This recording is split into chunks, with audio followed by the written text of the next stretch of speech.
Now, the greatest radio shows of all time.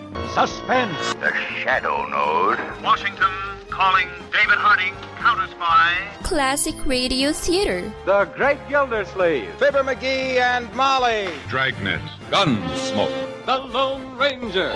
Now, step back into our time machine with your host, Wyatt Cox. Good evening, friends of the Inner Sanctum. You might think this is a strange show. It's called I Fly Anything. This episode was originally broadcast on January 30th, 1951, and it ran from November 29, 1950 until July of 1951. It stars singing star Dick Haymes. Haymes, primarily known as a singer, this was his debut as far as a straight dramatic role. It, of course, also stars Georgia Ellis as his secretary, but it also stars a fellow by the name of Buzz, played by George Fenneman. And yeah, we very rarely hear Fenneman in an acting role, but we'll hear that today. I Fly Anything, entitled Date with Death, as it was originally broadcast January 30th, 1951.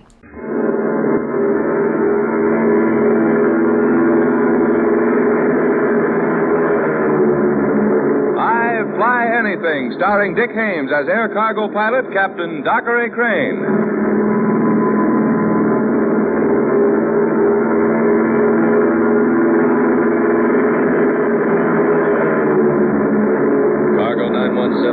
To LaGuardia Tower, requesting landing instructions, please. Over. LaGuardia to 91743. You're number 2 to land. Visibility 7 miles. Wind northwest 290 degrees, 20 miles. Altimeter setting 025. You'll be clear to land on runway 21. Is that you, Crane? That's me, Dockery Crane. What are you bringing into our fair city this time, Crane? Cabbages, kings, or crumb bums? No, you're wrong all the way, Buster. I'm bringing in a dent in my rudder, a dram of drugs, and a date with death. You know me, I fly anything.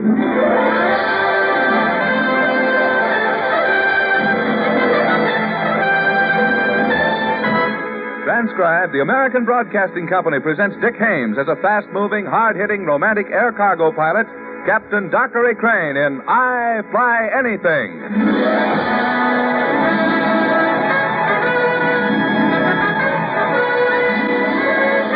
My name is Dockery Crane, and my business is the Wild Blue Yonder business, the pickup and delivery business by air.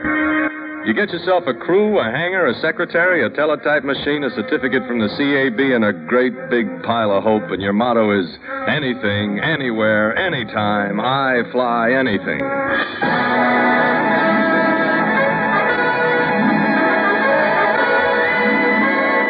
I wasn't putting on a rover boy act when I told the tower I had a date with death. I would have preferred a date with a lively redhead.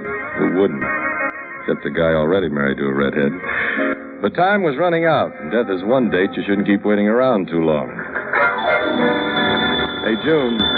June, answer it, will you? Dockery, can't you see I'm busy? Where's Buzz, for heaven's sake? Well, he's checking the loading. Oh, come on, June. I got to finish this flight plan. Well, step on it, will you? Hello. Oh, yes, sir. Just a moment. Dockery, it's Mr. Vandermeer from the International Health Organization. He wants to know how soon we're taking off. 20 minutes, as soon as we're loaded. 20 minutes, sir. Yes, I'll tell him. He'll meet you at the plane, Doc. Well, I've got no room for him. This is an overseas flight.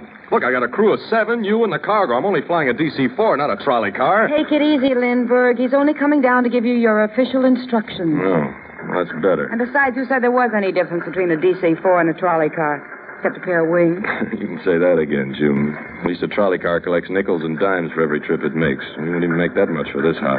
Hey, I thought we were all real happy to get a load that was important for once, and the heck with the dough. Yeah, the heck with the dough. That's the story of my life. Oh, the truth is, baby, this darn flight is so important, it's got me a little scared, whether I can pull it off or not. I guess when so many lives depend on you, it does scare a guy a little, huh? A little. Look, June, I haven't been so scared since the time my mother caught me with a cookie jar. That's where my father kept his money.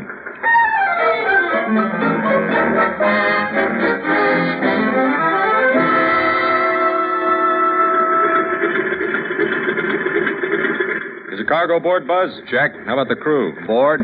Where's June, Dockery? Filling a thermos bottle. She likes her coffee over the ocean. She's queer that way.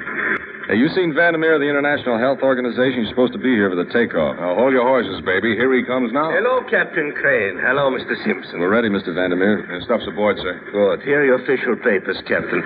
Dr. Hernando Carrillo is in charge overseas, and we'll turn the cargo over to him. I don't have to tell you how serious your mission is. I think we know, Mr. Vandermeer. Full cargo of chloromycetin isn't for laughs. I think there's a typhoid epidemic. Luckily, it's still restricted to the island of Bajorca. If it spreads to the Spanish mainland, it'd be a catastrophe. How long will the flight take you?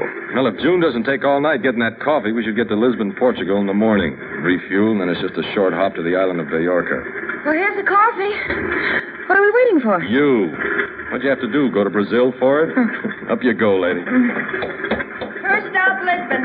Come on, Mr. Vandermeer. I'm going up front, Doc. So long, Mr. Vandermeer. Goodbye, you two. Have a good flight. Well, is there anything else, Mr. Vandermeer? No, Crane.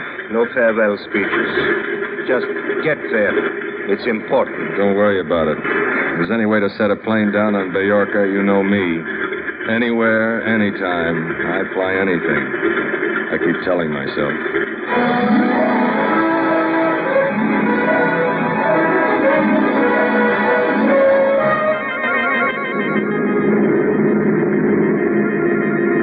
Emergency Flight 91743 USA. Emergency Flight USA calling Lisbon, Portugal. Approaching at 4,000 feet from northwest.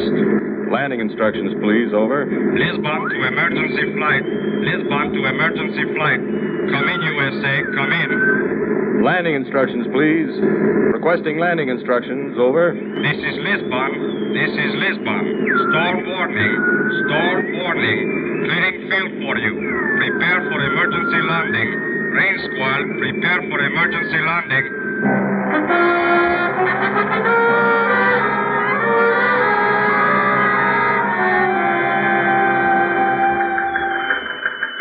Lisbon Tower. This is Air France, Flight 3. I'm in trouble. Can't see you. Lost the phone. Over. Lisbon Tower to Air France, Flight 3. Fly east at 3,000. We will give you compass reading in 5 minutes. Say, listen, are you the guy who says I can't take off of Bajorca? Capitan Crane, can't you see what's happening? You almost didn't make the landing yourself. The No. wind has risen. 2 planes overturned right here on the field. Emergency calls are coming in from all over the area. I cannot let you pull out of here for Bajorca. You'll never make it. Look, what do you think this is? A $5 an hour sightseeing bus I'm flying? There's an epidemic on Bajorca. My plane is loaded with chloromycetin. Those people are dying. You don't have to lecture me. I know people are dying on Bajorca. My own mother and father live on that island. Your crew is willing to take the risk? Yes. Just pray the emergency landing lights are still working on Bajorca, Capitan. Good luck.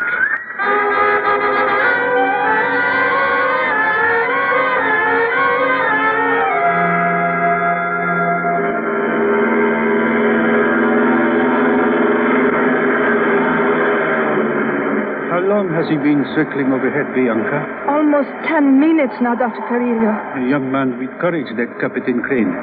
He should have stayed in Lisbon until after the storm. It's madness for him to try landing here in Bajorca. Oh, if only they can get the landing lights working in time. It's pitch black. Bianca, those 2 men coming this way, do you know them? Those 2 men? No, Dr. Carrillo. Excuse me, I know you are waiting for the plane, but are you Dr. Carrillo? Yes? Oh, I am so glad, Doctor. We heard you were coming to the island. What can I do for you? My friend here, his wife, she has come down with typhoid fever. How long ago? Several hours. He brought her down here in his car. We heard you were... Take all me right. to your car. Bianca, when Captain Crane lands, tell him I'll be back in a moment. All right. This way, Dr. Carrillo. That black car over there.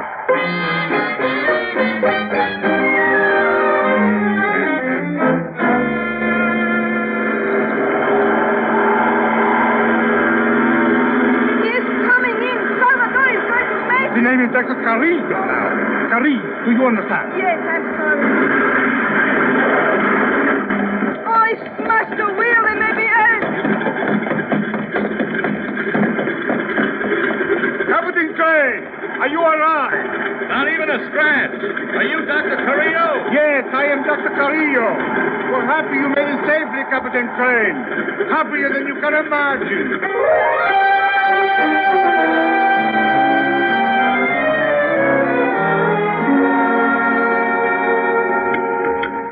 Dick Haymes as Dockery Crane, I Fly Anything, from January 30th, 1951 on Classic Radio Theater with Wyatt Cox. Here's some great news. If you missed the deadline to sign up for health insurance, or if you just have a plan you're not happy with, you still have a choice. It's called MediShare.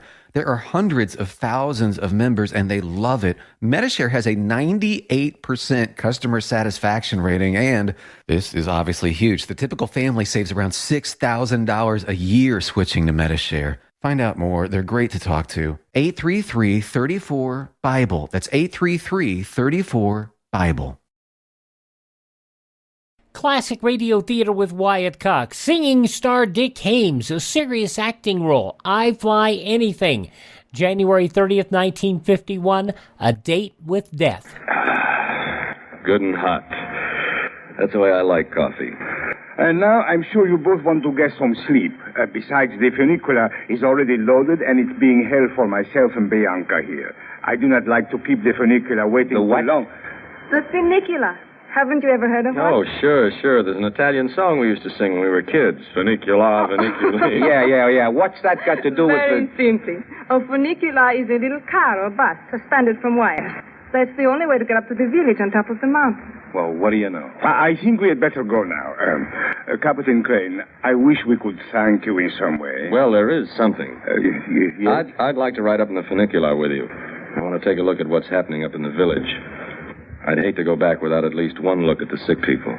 Of course you must come up and see the hospital. But, Dr. Carrillo, you have not forgotten the poor man we have to take up to the hospital with us. What happened to the guy? Typhoid? No. It was an accident.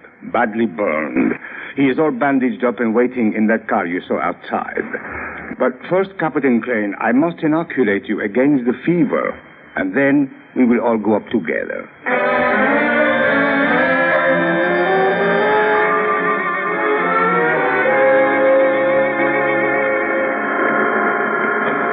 Well, Buzz went back to the ship, and I to the trolley on wires. The ride in the long black car to the funicular wasn't much fun. The guy in the bandages right up to his nose must have been unconscious. But once we got inside the funicular, I took a second look at Bianca. Funny.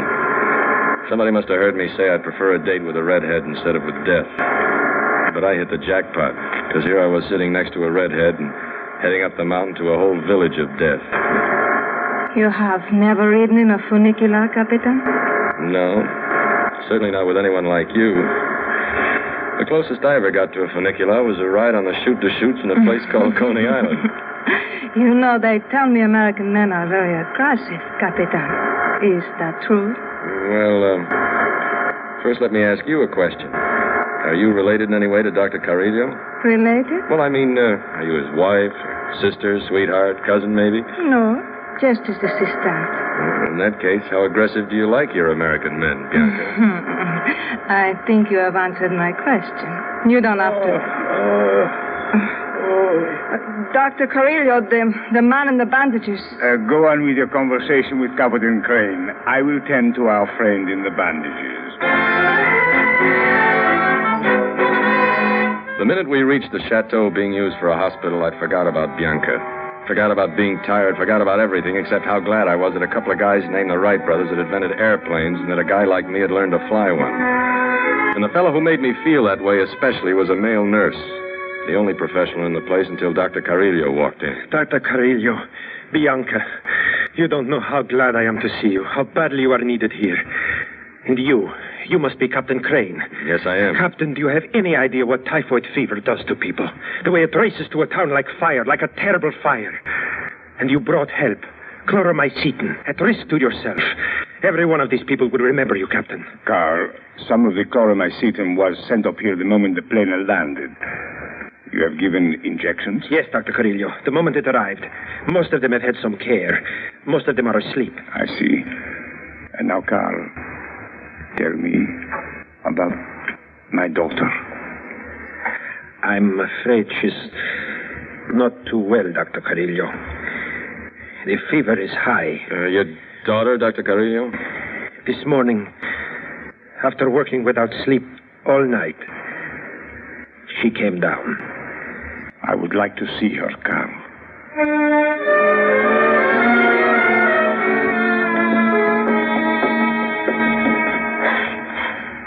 Here she is, Doctor. Her chart, Carl. Fever. Pulse. I see. She had a shot of the new chloromycetin just a little while ago. Yes, of course.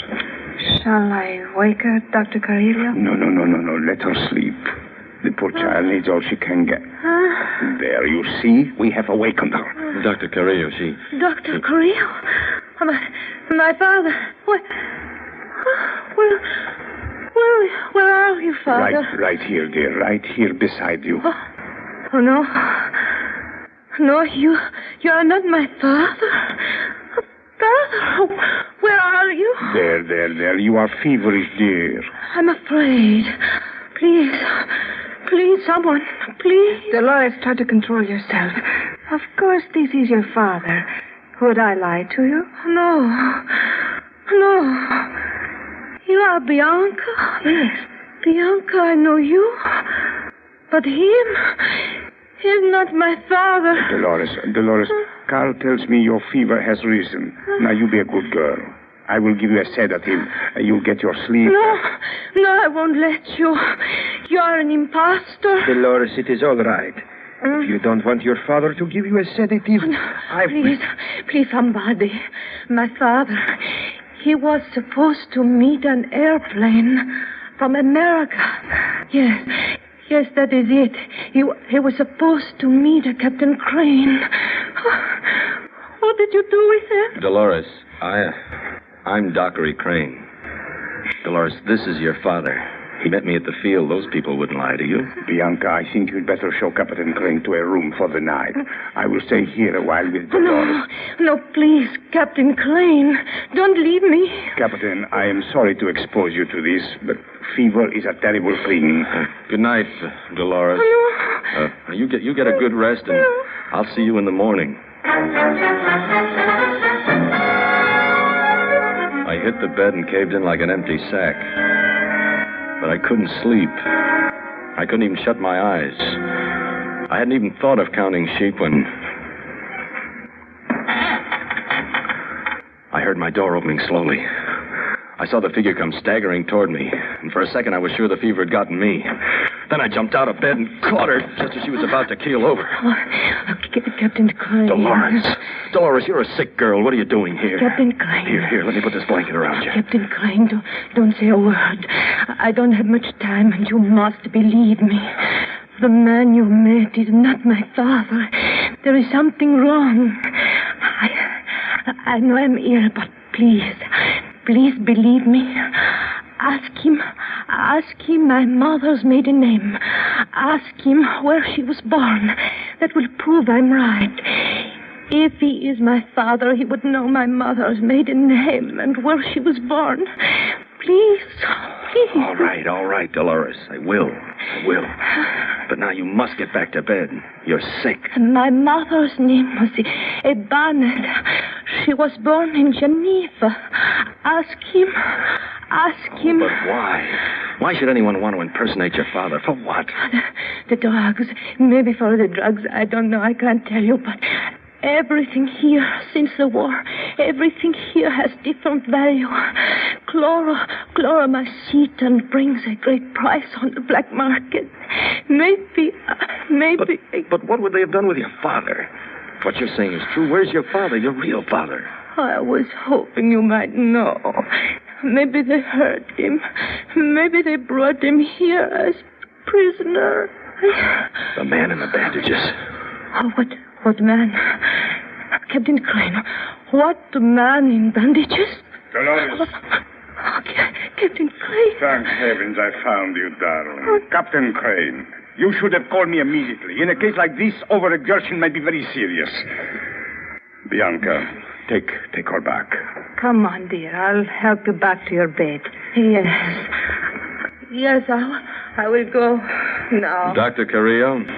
Yes, Crane. Doctor, this whole thing, I'm not used to being so close to an epidemic. Would you like a sedative, Crane? It would put you to sleep. That wasn't what I had in mind. Dr. Carrillo, Dolores asked me to put some questions to you. I think I owe it to her, sick as she is. I hope you don't take offense. Yeah, I'm used to feverish patients, Crane. Doctor, what was your wife's maiden name? Her maiden name was Ibanet, and she was born in Geneva. And I loved her very much. You know, Crane, if you don't get some rest, you might suddenly come down with typhoid. I stood there in the middle of my empty room feeling like a jackass who just tried to pass himself off as a racehorse at Hialeah. January 30th, 1951. Dick Haymes and I Fly Anything on Classic Radio Theater with Wyatt Cox. Oh, come on, I hate you. You have no right to speak to me. You're stupid, you're evil. You believe in your God, guns, and gold. You shouldn't have the right to vote. We must fix this disgusting country now. We want socialism now. Whoa there, little fella. Our U.S. Constitution protects your right to say these things, even if they are drivel. Our founders believed in our inalienable rights granted by God, not some mafia. Our Bill of Rights protects your personal freedoms, your absolute right to speak to others, whether loving and kind or hateful and stupid. Utopia doesn't exist. It only destroys. Millions of innocents slaughtered by the communists in Cambodia, China, and the Union of Soviet Socialist Republics. And millions of people were gassed by Hitler's National Socialist Party. Where do you stand? Help us save the Constitution and restore our American dream. Go to SaveMyFreedom.com. That's SaveMyFreedom.com. Brought to you by the American Media Council.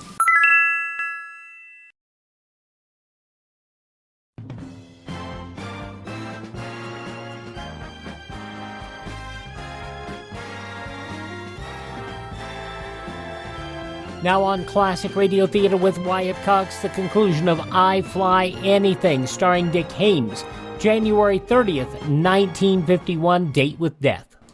Nobody likes to be taken for a sucker, least of all yours truly.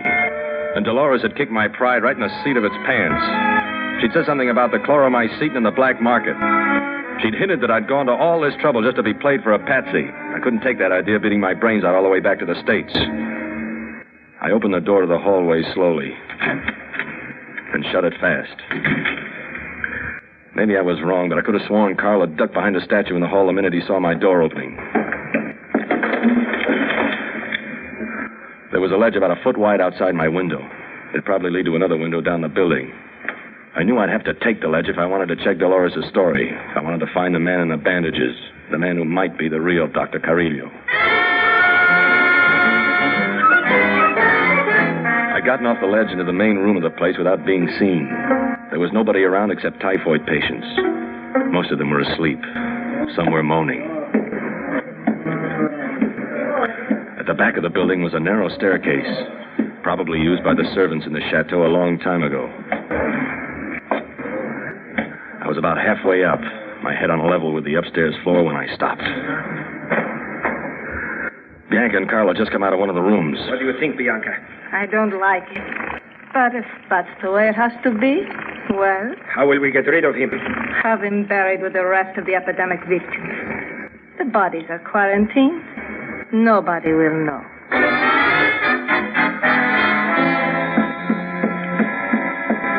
As soon as they were gone, I got to the door of the room they just left. It was dark. Pitch black. The shades were drawn. I don't think I'd have seen him except for the white bandages. Who are you? I've got to find out who you are. Go away. Please, leave me alone. Look, whoever you are, you've got to listen to me. I'm Dockery Crane. I'm Captain Crane. I flew the ship in tonight with a chloromycetin. You're lying.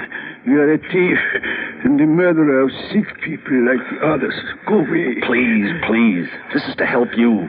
You've got to tell me. Are you Dr. Carrillo? Am I Dr. Carrillo? I don't know myself any longer. Tell me, am I Dr. Carrillo? Look, I'll prove to you I'm not lying. Dolores came to me earlier. She tried to make me believe that something was wrong.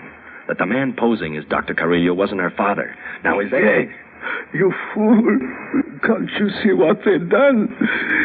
They lied to me about the sick woman in the car. And then you are the real Dr. Carrillo. Yes. What have they done to Dolores? What have they done to her? I'll help her whatever way I can. I promise you that. Think that Bianca and Carl, my own assistants, to think that they would do this just for money, to rob the sick for their own profit. What lost souls. How, Dr. Carrillo? How are they doing this? What does it have to do with the chloromycetin? Look, I almost killed myself and 7 other men flying the stuff in here. Carl is supposed to prepare the drug. Instead, they steal it and sell it. Listen to me, Dr. Carrillo. My friends are down at the landing field. I have a crew of 7 men. I'll get to them and then... Captain Crane, did you not learn as a child not to disobey doctor's orders? Why, you I big warned you that if you did not get some rest, you might come down with typhoid. And I'm afraid that I was right. Carl, give me a hand, quick.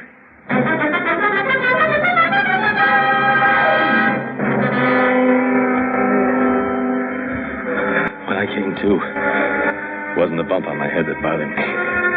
I had bumps before. It was the fever and chills running through me in the spot on my arm where the phony doctor must have injected me with typhoid germs instead of antitoxin. By the sounds around me, I could tell I was on the main floor, but in a room by myself. I got out of bed and fell flat on my face, but somehow I made it to the door. Nobody around. Maybe they hadn't expected me to come to so fast. I sized up the big room full of fever patients and picked out a big guy who didn't look as sick as the rest. Are you asleep? No. Fever, I can't sleep. Look at me. Do you recognize my face? Of course. I will always remember it. Earlier tonight when you came in with Dr. Carrillo, you are the American pilot. Thank you. I don't have much time. I need your help. The man I came in with is not Dr. Carrillo. What? Don't talk. Listen. He's a black marketeer, stealing the drugs I brought from America. The real Dr. Carrillo is a prisoner upstairs. I need your help. They've given me the fever. Is this really true? Yes, I swear it. But what can we do? Any one of us alone doesn't stand a chance.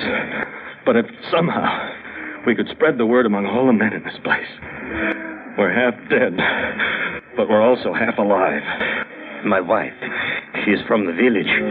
She is a cleaning woman here. Yeah. When she stops by my bed, I will have her spread the truth. Yes, my husband told me, and the American told him. Spread the word.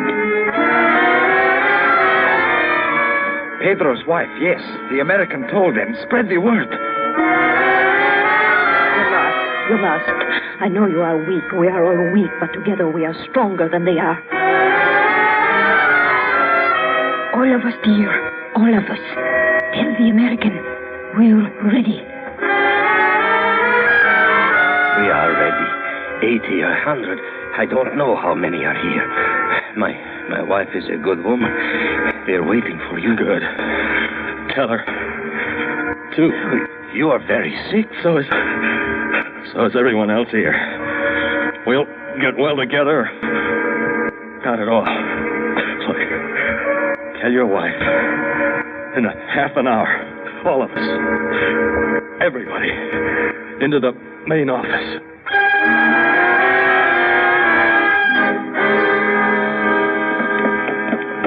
Now! Hey, what is this? How could you wrong for this? Bianca! Salvador! The whole hospital! But I can't! Please, don't hurt him. We've got him. But don't hurt. No!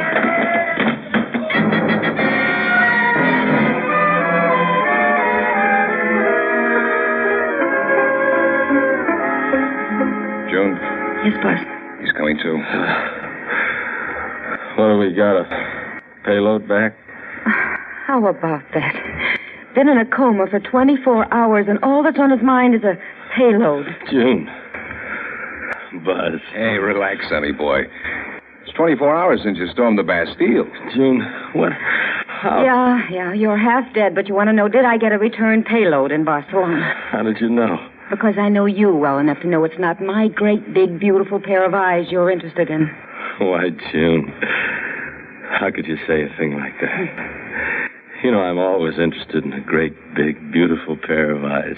Yeah. Well, your dreams are coming true, lover boy.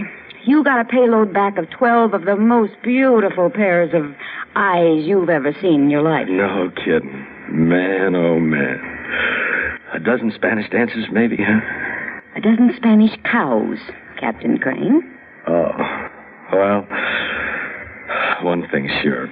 If we run into bad weather going back, we'll have the best darn milkshakes you've ever seen.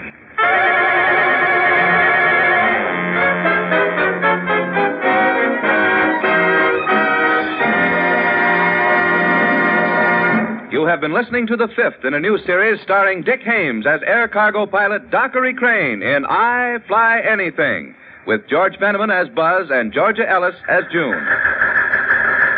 And there goes the teletype with next week's cargo load. Doc, an urgent on the teletype. Man by the name of Brad Barton wants to know if you'll fly up to the timber country of northern Minnesota and pick up a passenger. A passenger I can pick up on any street corner. Yes, but for this one, you'll get $15,000. For $15,000, I'd even be the passenger. Tell him sure. Anything, anytime, anywhere, I fly anything.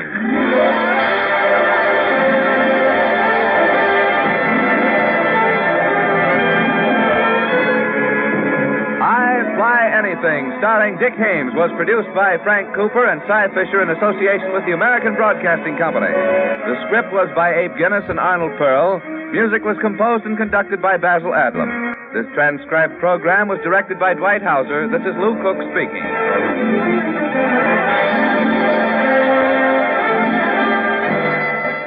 Singer Dick Haymes and announcer George Fenneman in acting roles, and Georgia Ellis, Miss Kitty, as the secretary.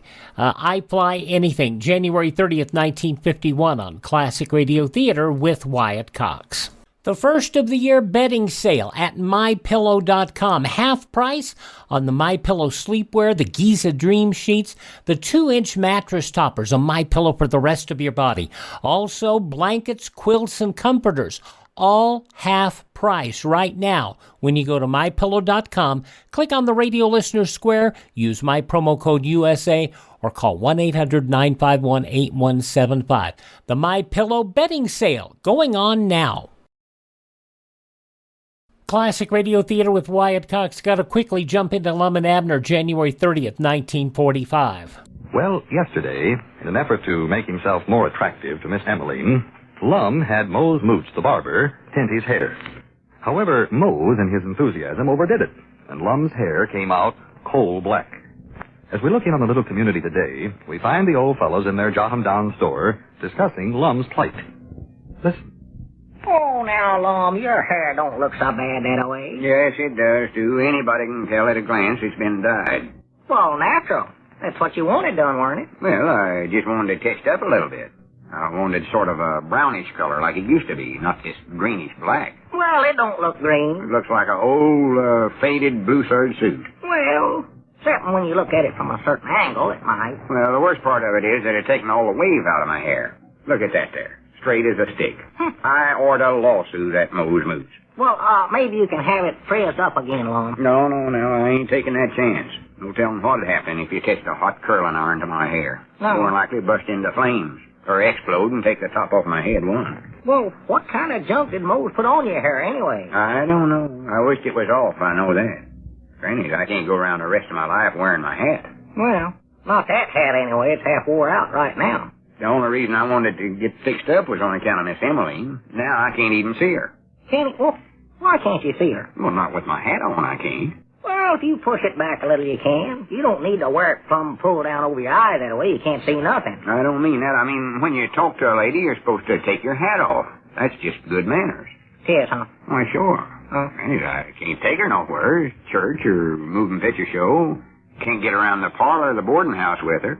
Can't even meet her on the street. Why can't you? Of course, I'd have to tip my hat, and then she'd see my hair. Oh, doggy, that does cut you down there quite a bit, don't it? Yeah. Of course, now you could talk to her on the telephone. You can keep your hat on and do that long. They can't see through one of them telephones. I know that, but the telephone's too public for romance. Oh. Party line. Yeah, and let's see, you could take her walking when it's raining. Doggy, that ought to be a good enough excuse to keep your hat on. You wouldn't want to get your head wet and catch a pneumonia. Yeah, but that limits a man too much. Can't wait for a rainy day to do your courting. No. Might strike a dry spell and then he'd be out of luck, yeah. Well, let's see now. Let me study on this. I thought about putting a bandage around my head like a fortune teller. But then I don't want people following me around, asking me a bunch of silly questions, want me to look in the middle of their hand. No, you better not start trying to tell fortunes, or will get yourself into trouble doing that. Let me think now. All right, Dogies, wait a minute. Have you tried paint remover? Well, that stuff would take the scalp right off with it. Yeah, that's... Dogies, wait a minute. Maybe that's a idea. What do you mean, scalp me? No. I was just thinking, have Mo shave your head, and then you can start all over again and grow a whole head of hair fresh. Yeah, that'd look fine, wouldn't it? Yeah. Yeah, it'd look like I just got out of the penitentiary or had a terrible accident once. Well, now wait a minute. All right, Dogies, you're bringing them up. There's the idea right there. What do you mean, going to the penitentiary? I ain't going to do it. No. That right now. Just a minute. I mean, having a terrible accident to your head. Abner, you can get the worst ideas of any human I know. Well, you wouldn't naturally have to have an accident. You could just, tell folks that and give them I'd give you a good excuse to wrap your head up in some bandages there, and you wouldn't have to tell fortunes neither. That way, nobody could tell what color your hair was. Just put a bandage all over your whole head. No, that idea's out right now. Out, huh? In the first place, it's unhonest. Oh. Everybody'd be asking me what happened to my head, and I'd have to keep telling stories about it. Oh. No, I ain't going to do that. Well, wait a minute. I know how we can get around that. We could actually have something happen to your head. Well, now, wait a minute. I'll leave a little tapper tooth, a baseball bat, to do the trick. Fact is, I'll be glad to do it for you myself. Well, that's mighty nice of you, Abner, but I wouldn't think of putting you to all that bother. Oh, no, it wouldn't be no bother at all. If our friendship don't mean that much to me, then I ain't a friend worth having. I'll be happy to do it for you. No, thanks, Abner. Well, I want to, though. I'm always willing to help you out any way I can. I'm your true friend. Well, that's awful thoughtful of you. It's no more than a friend and partner ought to do. Well, that's a beautiful sentiment. Any time is some little way that I can help you out of your troubles, I'm proud of you. I know that. I'm just more than willing to do it for you. Well, that's awful sweet of you. Well, thank you. You're welcome. Let's see now. Where's that baseball bat? Abner, for goodness sake, sit down. If anybody gets out that baseball bat, it's going to be me. Whoa, now, Lum, you can't hit yourself hard enough to do any good. You'd cheat on it. I ain't aiming to hit myself. But I'm going to whop it. Uh-oh. Dad blame it. There comes Grandpappy Spears. I think I'll slip out the back way. Well, what's the matter? Don't you want to see Grandpappy? You mad at him? No, but he'll start asking a lot of questions about why I keep my hat on all the time. Well, I don't want to talk about it. Well, wait a minute now, Lum. Grandpap don't care what color your hair is. See you later. So long. Yeah, all right. Hurry back, though, now. We got some work to do here in the store. Doggy's run off in the middle of the day. Yeah, howdy. Howdy, Grandpap. Come on in. Yeah, what do you know, Abner? What do you know? Oh, not a thing. What do you know, Grandpap? Oh, nothing. What do you know? I done told you. What was it? Nothing. Oh. Say, what's the matter with old Lum, anyways? What's the matter with him? Yeah, Charity met him on the street this morning. He never tipped his hat to her. Hardly even spoke a word to her. Just went right on by. Yeah, well, What's he so uppish about? I can tell you about that, Grandpa. You know how polite Lum's always been about tipping his hat to the women folk. Oh, yeah, sure. Raised it clean up off his head. Shows all fouls and scrapes. Yeah. Hey, there's something wrong, Abner. Yeah, well, Grandpap, I can tell you what it is. I wouldn't care so much, but you know how sensitive Charity is about these things. Hurt her feeling something wonderful. Yeah, well, if you'll just give me a chance, Grandpap, I can explain. See, Lum's had his hair dyed black. Yes, sir, there's something peculiar here. I'd like to know what... Huh? Had his hair dyed? Yeah, see, he wanted Mole's moose just to touch it up a little bit so that, well, he'd look younger on account of Miss Emmeline, you know. He's sparking at her now, and he wants to look young, but at Mole's, he dyed it, a whole thing just black as coal, by mistake. He did? Yeah. Well, for pity's sakes. I hate to laugh about it. Sworn that Lum is the funniest looking one human I ever seen. His hair come out just straight as a stick. And it's plastered right down to his head. He looks like a drowned rat. Oh, for the Lord, me sakes alive. Sakes. Oh, doggies, he does look comical. He is a sight. Oh, I'd love to see that. Well, he won't I'll let ask you him to see take it. his hat off a minute. Maybe I can no fix it good. before he notices. No. He won't let you see, Grandpap. He's just embarrassed to death about it. That's why he wears his hat all the time. Well, wait a minute. Maybe that's how come he never tipped his hat when he seen Charity this morning. Why, sure, that's the reason. That's what I've been trying to tell you. Well, I'll be a monkey's pigeon-toed uncle. Can you get short of that stuff some way? Well, I don't think so. Just have to wear off, I reckon. I had a good idea for him, but Mom wouldn't let me do it. I want to hit him on the head with a baseball bat. Yeah, that's about the best thing to do with a feller that pulls an idiotic trick like dyeing his hair, too. Well, no, I mean, Grandpap, see, I'd hit him so hard that he'd have to have his head all wrapped up, and then nobody could see what color his hair was. Yeah, that sounds like a good idea. Why didn't he want you to do it? Oh, I think he figured it's just too much to ask of a friend, you know. Yeah, well, I can see his point of view there. That would be too hard on you, Abner. Yeah. I think he'd like it better if it's just some sort of an accident. Like, well, for instance, like if one of them, their wash tubs hanging up there fall on his head, or for instance. Well, wait a minute, Abner. Maybe you can sort of make an accident like that happen. What do you mean, Grandpap? Well, get Lum to stand right underneath him about where you're standing, then you can take something like this yardstick here, and just sort of jug. Better use a water bucket there. Oh, don't want to kill him. Yeah. Here, I'll show you how easy it is. Well, what do you think? Abner, get up off the floor. Oh, my poor head. Get up, Abner, and tell me if you think that bucket's heavy enough to do any good. Wait a minute, let me examine you. My poor head. Oh, me. No, all you got is just a little teeny bump out of that. It's got to be something heavier. I can see that right now. Yeah, I reckon it does, Grandpap. Oh, yeah, he wouldn't have to have his head bandaged up for a little bump like that. Be well in a month. Oh, me. How about one of them wash tubs hanging up there? Well, I believe that might be better. I want to do a good job on this for Lum, you know. By Jiminy, yonder he comes now. Here's your big chance, Abner. Oh, well, quick, give me that yardstick, Grandpap. You better hide now. He won't come in if he sees you. Yeah, I'll get on behind the counter here. Yeah. Yeah, come on in, Lum, old boy. I'm glad you're back. Yeah, is Grandpap gone? Why, yeah, I believe so. Say, Lum, come over here a minute. I want to show you something. What do you want to show him? Oh, something. You'll have to stand over here to see it. Come over Well, I here. can see anything from here that I can see over there. No, you can't now. This is an optical collision here. You can't see it from nowhere but right here by me. Oh, that sounds ridiculous. What kind of a thing is it anyway? Well, stand over here now. You can see it. What about here, do you mean? Well, come on now. A little closer to me. Right over here now. Yeah, that's better. Right there. Now, where do I look? Straight ahead, right out the window there. I don't see nothing. You will in a minute. Oh, my goodness. Abner, speak to me. What happened, Lum?